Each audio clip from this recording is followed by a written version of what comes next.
사도신경의 첫 번째 부분은 우리 성부 하나님에 대한 고백으로 되어 있습니다. 두 번째 부분은 예수님, 성자 하나님에 대한 고백이고, 세 번째 부분은 성령 하나님에 대한 고백으로 이어집니다. 이 세 번째 부분, 성령을 믿사오며 이렇게 시작하는데 바로 이어서 거룩한 공회와 이렇게 이어집니다. 교회에 관한 고백입니다.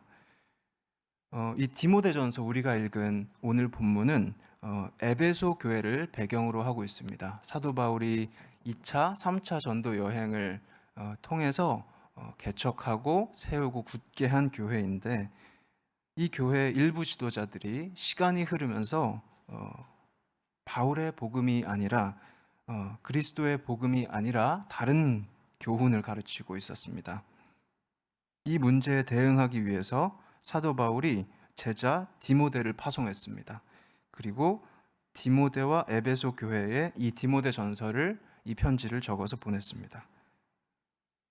에베소 교회는 지금 거룩을 상실할 위기 앞에 있었는데요. 사도 바울은 이 위기 앞에 있는 교회에 자신의 회심과 소명의 이야기를 하고 있습니다. 사도 바울은 교회의 본이 되는 분이기 때문에 오늘은 이 사도 바울의 이야기를 통해서 이 거룩한 교회가 어떤 모습인지 살펴보려고 합니다. 첫 번째로 은혜와 긍휼의 경험이 사도 바울을 만들었습니다. 디모데전서 1장 12에서 14절, 나를 능하게 하신 그리스도 예수 우리 주께 내가 감사함은 나를 충성되이 여겨 내게 직분을 맡기심이니 내가 전에는 회방자요 핍박자요 포행자였으나 도리어 긍휼을 입은 것은 내가 믿지 아니할 때 알지 못하고 행하였음이라. 우리 주의 은혜가 그리스도 예수 안에 있는 믿음과 사랑과 함께 넘치도록 풍성하였도다.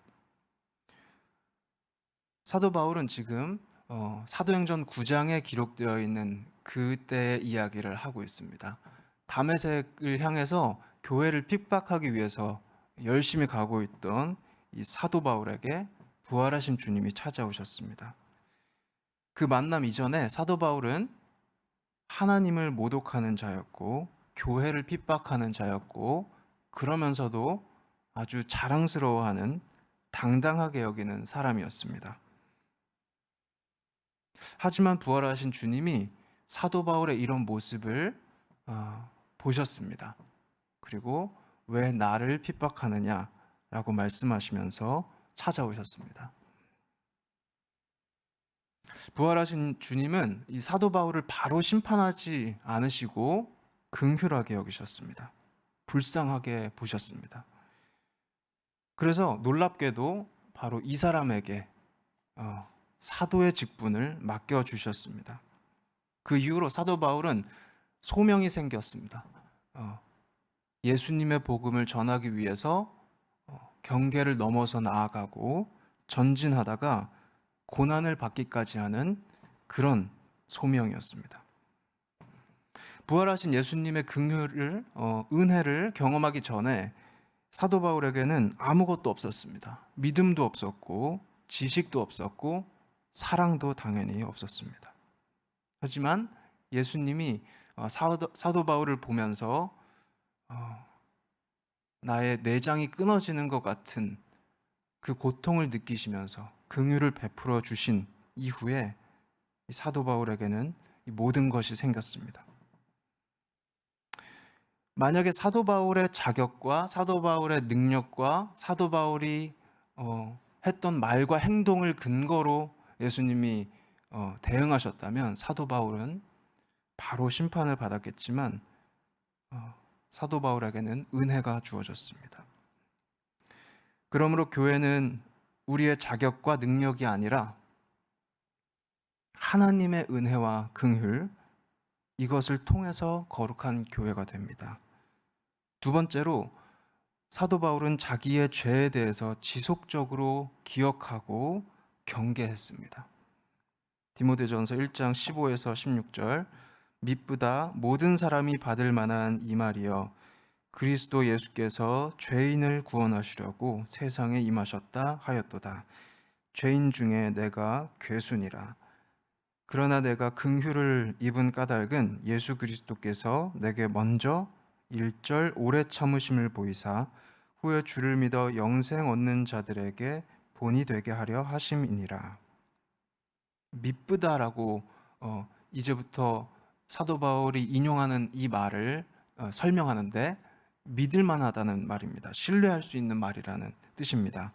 사도 바울은 지금 우리가 믿어도 좋은 신뢰할 수 있는 말을 인용하는데 이렇게 되어 있습니다. 예수님이 오신 이유는 죄인을 구원하시기 위해서이다. 이렇게 말하고 있습니다. 예수님은 의인이 아니라 죄인을 위해서 왔다고 이렇게 제자들한테 그리고 주변에 있는 무리에게 말씀하신 적이 있습니다. 누가복음 5장 27절 32절인데요. 그 후에 나가사 레위라고 하는 세리가 세관에 앉은 것을 보시고 나를 쫓으라 하시니 저가 모든 것을 버리고 일어나 쫓으니라. 레위가 예수를 위하여 자기 집에서 큰 잔치를 하니 세리와 다른 사람이 많이 함께 앉았는지라. 바리새인과 저희 서기관들이 그 제자들을 비방하여 가로되 너희가 어찌하여 세리와 죄인과 함께 먹고 마시냐. 예수께서 대답하여 가라사대 건강한 자에게는 의원이 쓸데없고 병든 자에게라야 쓸데있나니 내가 의인을 부르러 온 것이 아니요 죄인을 불러 회개시키러 왔노라. 예수님은 죄인을 위해서 오셨습니다. 죄인이 예수님을 만나고 회개하도록 하시기 위해서. 그렇지만 그렇다고 해서 물론 죄인이 좋은 사람은 아닙니다. 의인이 좋은 사람이고 죄인은 나쁜 사람입니다. 사도 바울은 지금 예수님이 나 같은 죄인을 위해서 오셨으니까 나는 죄인으로 남아도 좋다 이렇게 말하는 것이 합리화하는 것이 아니고, 지금 자기의 과거를 기억하면서 이렇게 안 했으면 너무 좋았을 텐데 하고 안타까워하고 자기의 과거를 슬퍼하는 것입니다.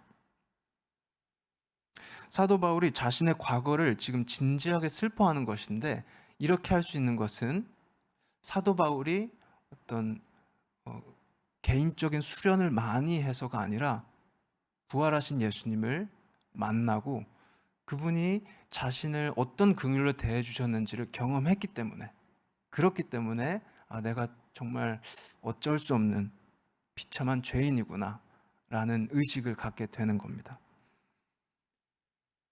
윌리엄 마운스는 이 대목을 이렇게 주석합니다.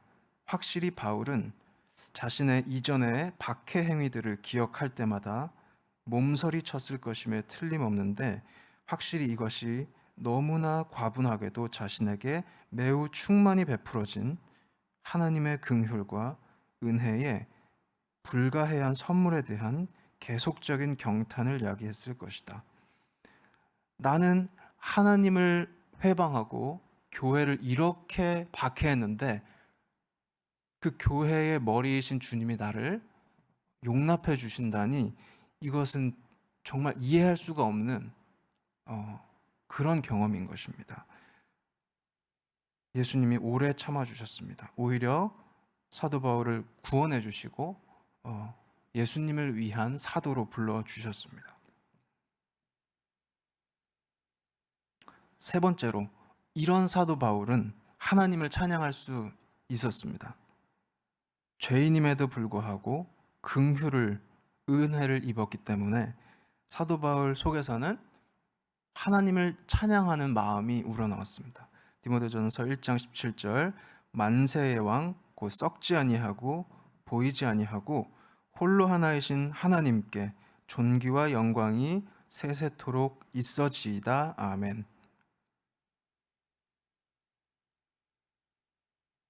감사의 이유를 가진 사람이 감사를 할 수 있고, 찬양의 또 이유를 가진 사람이 찬양을 할 수 있습니다.